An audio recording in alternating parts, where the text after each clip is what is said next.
So good afternoon and good morning in Canada. This is Mark Anelski and Anika Malik and John Hilbury joining Ad Broere from Holland today. Ad is an economist. Ad and I met about 6 years ago at the New Financial Forum in The Hague, in which I presented ideas on economy of love, I think it was called, but as Ad reminds me, too many slides. But then I can accuse Ad of writing too many books on money. I think 5 books now. It's unbelievable how many books have to be on money. And I think we're going to have a lively conversation with John, who was very central to the banking system in his career. And okay. So we want you to enlighten us. You're laughing already, so that's a good sign. We won't get too depressed about the money system. So welcome to our show, What Now? It's May 7th, I think. It's Thursday, May 7th. Yeah. And I think we're coming out of the COVID, the pandemic, or the plandemic, as some people call it. Well, we won't talk about that. Yeah. But we want to talk about really what gives you hope. What are the opportunities for a new financial system that comes out of the ashes, hopefully, of this crisis? And so thank you for joining us, Ad. Okay. Hi, welcome. So Ad, you're in Amsterdam. Are you in Amsterdam or where are you? Yes, I'm in Amsterdam at home and sitting in my workplace here. What can you see? A mirror behind me? Okay, well, you had a question for me, or did you have a question for John? Because I didn't understand that well. No, you can start with Mark's question about what gives you hope. Actually, well, let's step back a bit, because maybe you can explain your most recent book, and you've been writing about money as I have and thinking about this for a long time. You're an economist like I am. And what are you seeing right now in terms of the opportunities that present themselves in a world where debt money maybe is collapsing? Yeah, well, that's an important question, because now we have the chance that maybe more people understand that we should get rid of this money system as it is now. The most nasty thing of this money system is that only a few people profit from this system. And it's not only profit, it's also that they derive power from it. And they use this power also. And it's not good for the earth, and also not for the people on this earth, that there are a few people who can direct things in a way they want to have it. And that's why we have to get rid of this system that accumulates money and power with only a few. And the way we can get rid of it is by not having interest and not having speculation on money. My hope is that more people will understand this, and that they will be willing to build small-scale economies locally and regionally, and that they will work with an own coin. So last time we talked to one another, Mark, then we had it about the money is everything what we agreed to as being money. Mm-hmm. So we can use whatever money we want, as long as we accept in a network that it's our money. And that's very important, as long as this money is not based on interest and speculation, only as a means for exchange. Right. So I know John's going to jump in, because John knows the inner workings of the system, or at least the narrative and the philosophy and theology of the system. We've talked about the history of fractional reserve banking, that really, I think, found its full flourish with the establishment of the Bank of England in 1649, I think it was, under 94. William of Orange from Amsterdam, who became the King of England and Yeah, introduced basically the first, I would say, private central bank. it was the price for his kingship. Was prized for his kingship. So I always jokingly say all roads lead back to London and then Amsterdam. Yeah. And the Dutch, I think some of you are awake to the possibility of revisiting a system that's been in place for hundreds of years. So I would like to also say something, which Yes. is that I just really like the fact that you said it's about microeconomies and the local economies as well, which I have been working with for the past 3 years. And I see this is the solution, as I also believe in it. And there's also the fact that so many other models, you know, these very innovative, regenerative models are emerging. So there is no monolithic sort of now economic system.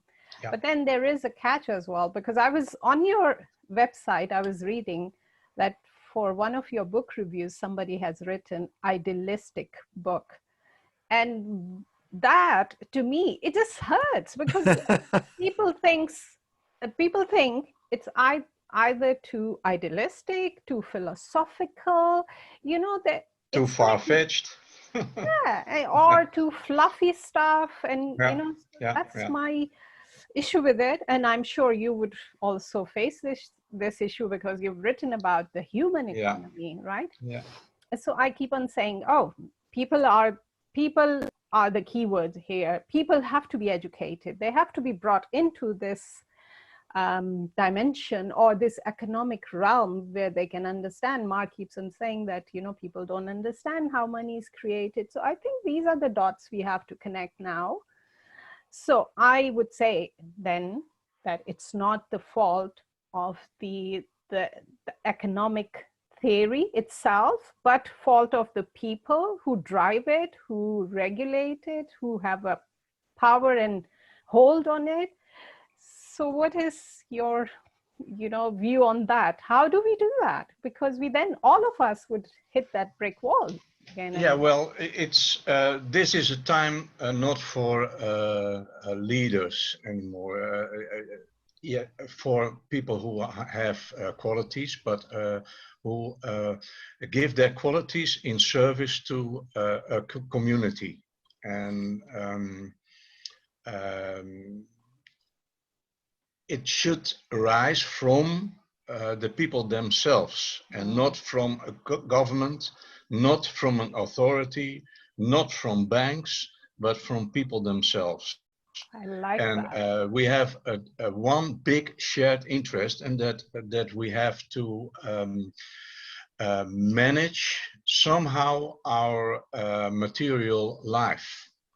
Our, yeah, it's right, material life. So our needs. Yeah.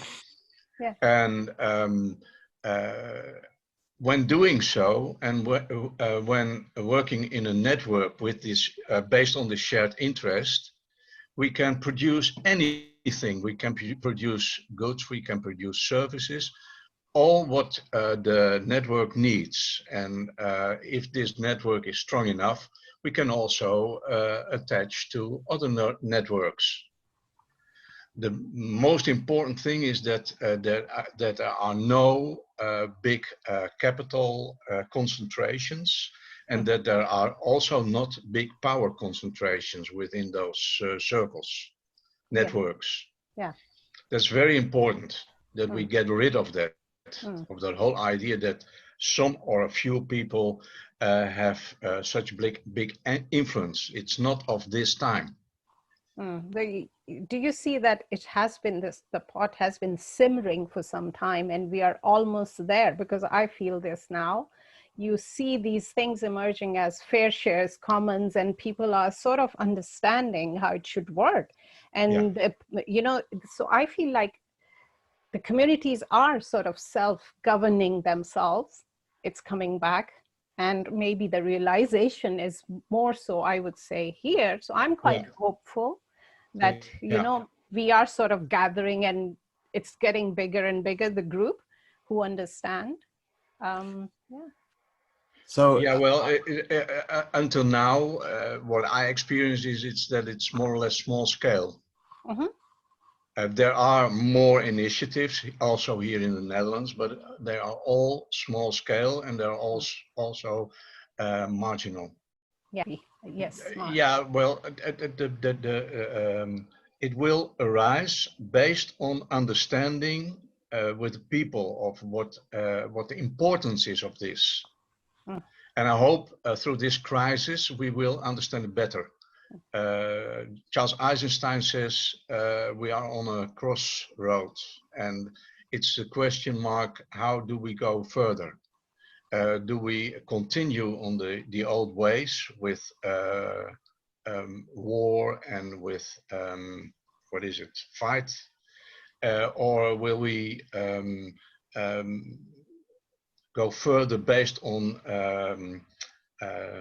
linking to one another and based on freedom and based on very important love, and love in the sense of giving life the central place and not fear and death as it appears to be now. Yeah.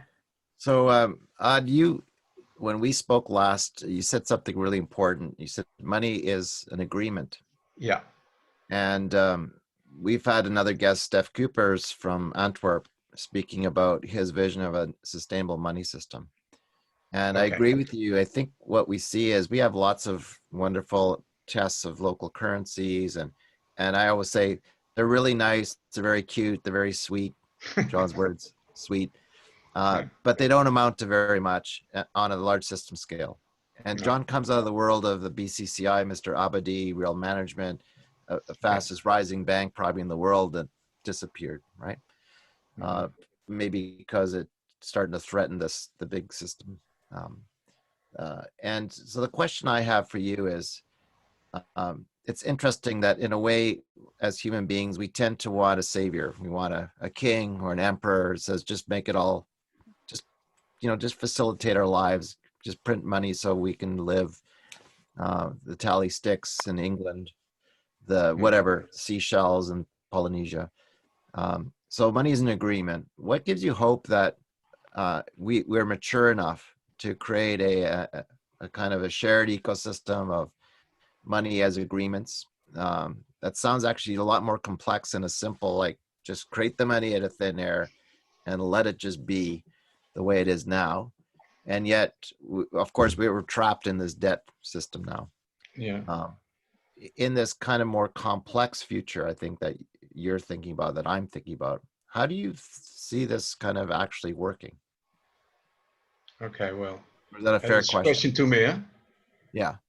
Oh, I want John. I mean, John's gonna. Maybe John can answer this question. No, I'd like to hear from you, Ad.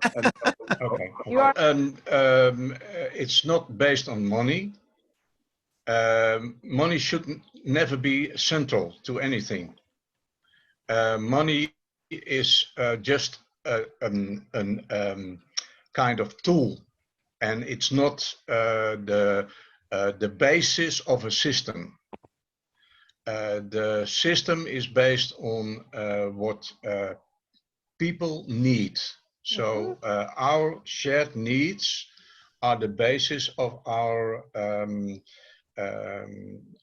networks, and those networks grow stronger when we not only share those needs but also are willing to serve one another and serve one another in this system, in this network.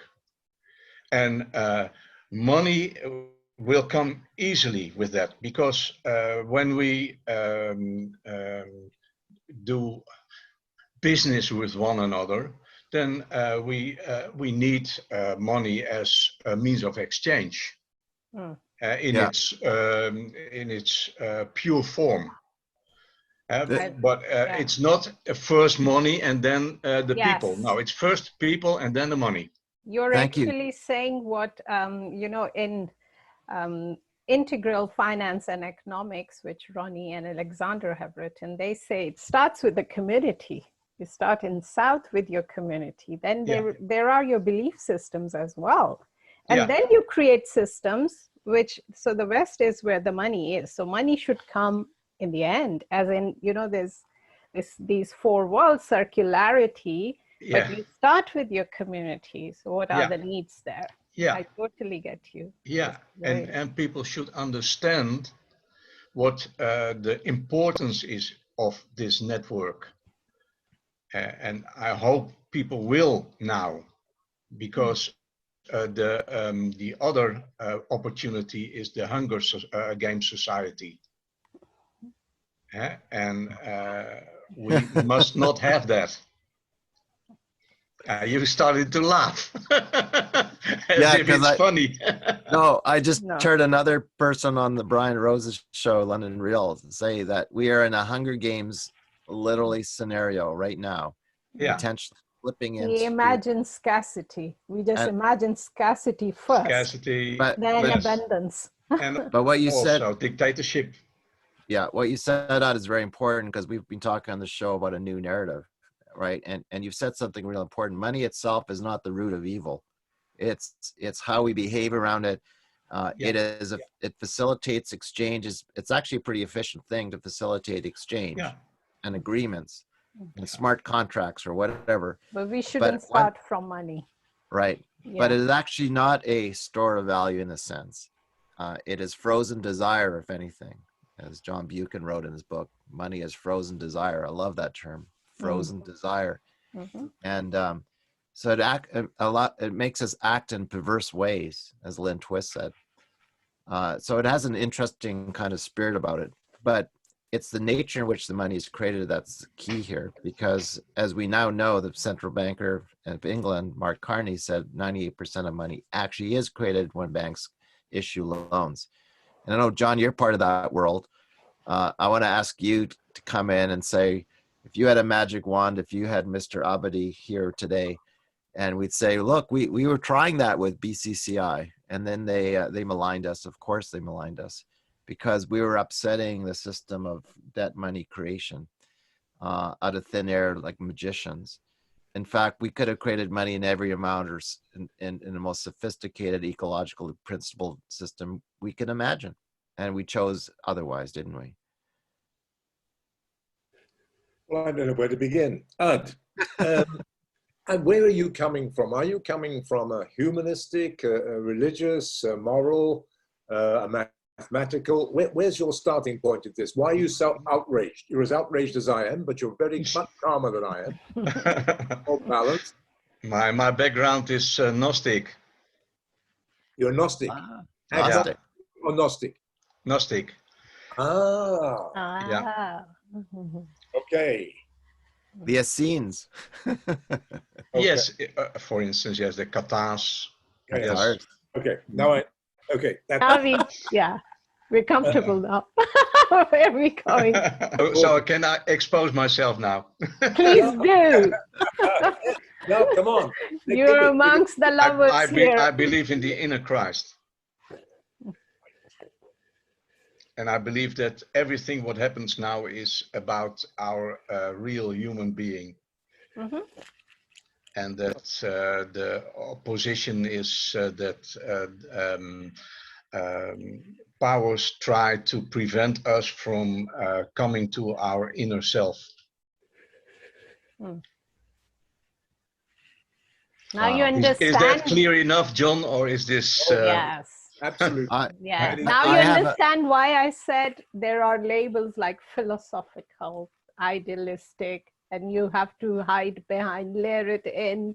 And you know, I know this. I know this very well. Okay. And I for a listening audience, probably very few people know who Cathars are, but actually, full disclosure, I am a descendant of Cathars as well, from France. You are? Okay. Very old, yeah. Very old. Okay, and they went to Canada somehow. Study the whole history of the church, the Christian church. And we study the Essenes, the Gnostics, right? They were sort of expunged from the systems. My ancestors were exterminated, right? Why? Because I believe we practice love. Men and women Yeah. sitting together, not a patriarchy, not a pyramidic structure of power under Constantine, etc. So very important, because we had a crossroads a long time ago, and somehow maybe we're slowly, with Islam too, coming together again into that cauldron of love, right? Which is what I think the Cathars, I think, epitomized. Just a thought, and that affects, of course, the money system and everything we've constructed around. I have got to the heart of the matter, and I have to tell you that as I started work as a boy, I was only in my 14th year when I started working, and by the time I got to 21, I'd done quite a lot of things, but I ended up in the stock exchange. First of all, as a blue button, running around getting prices and running back with the price of the deal to the dealer. Then I became a dealer. Then I became a gilt-edged analyst. Then I became a trader in the gilt-edged market. And I went to work in the backwardations, the cash and carry business. That's ops and puts and options. And then I went into backwardations. I dealt with currency irregularity trading and stuff. By the time I was 23, I had decided I was working in hell. Yeah. Truly. Because I was seeing people making millions out of what was clearly a fraudulent, immoral, amoral practice. Yeah. So the whole of the stock market, brilliant. It's so brilliant. The way the stock exchange worked is brilliant. It was when it was face to face. Now, of course, it's all electronic. But when it was a live marketplace, you could have been buying fish or apples. You're buying stocks and shares. Exactly the same thing. Nothing had changed in the markets for thousands of years. And the stock market represented the finessing of the fish market, the meat market, the fruit market, and so on. Just the same deal. Little deals on the side, bit of fiddle here. Don't put a full bag of apples in the bag and sell it for a maximum price. That's stockbroking. And of course, they refined it to such a degree that then they brought in this wonderful game of selling currencies short and buying long and selling stock short and so on. The whole thing was an accountancy illusion. When in 1986, the Big Bang was introduced by Mrs. Thatcher and her cohorts, I happened to be a member of that committee. Why? Well, I do know why, but we won't go into that now. But I was the only person there who loathed and detested the whole restructuring of the markets, which was deregulation. Well, before, in my days as a boy, they were regulated. But there was still tremendous chicanery going on, and corrupt practices. But by the time we deregulated the markets, it was a free-for-all. Any old crop in the world could launder money, buy the stocks, sell them short. All the gamblers literally became a casino. We created a global casino in equity, stocks and shares, and people's rights and people's possessions and people's way of life. And for a while it was everybody get quick. Loads of money. The scrolls, loads of money. Everyone had loads of money. Everyone started drinking champagne. They had 3 cars and so on. Loads of money. And the whole thing collapsed, of course, in 2008. Of course it was going to collapse. Of course it's going to collapse again. Of course it's going to collapsing now, right now. And yet the market is still high. Why is the market high? When obviously they're printing money to keep the political structure in place when it's going to collapse. This cannot go on.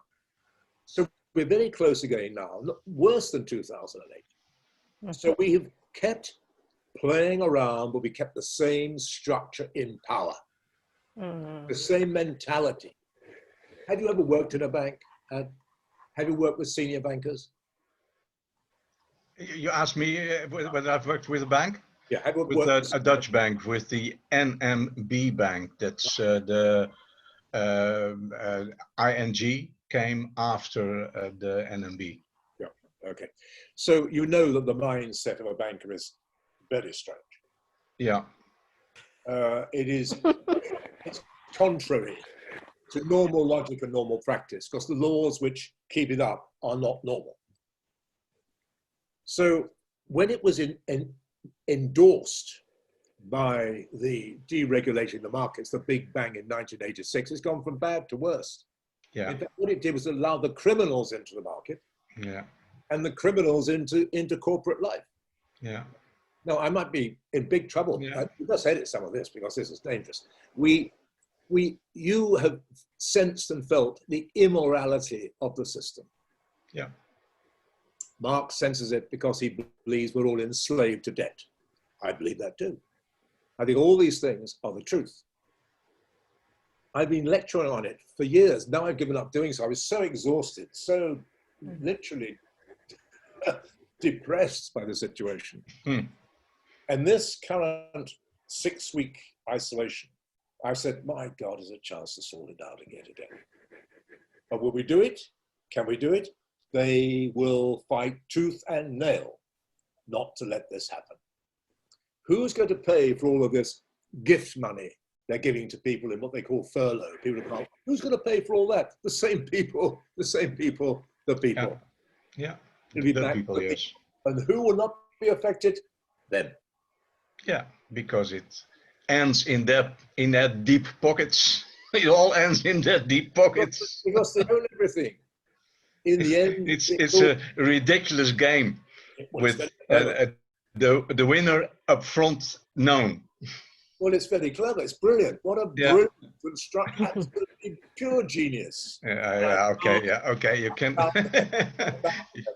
Absolutely genius, but it's evil genius. You see. My closest ally here would agree that. Right. So John, I know you're. That was a good rant. I can read one of my books.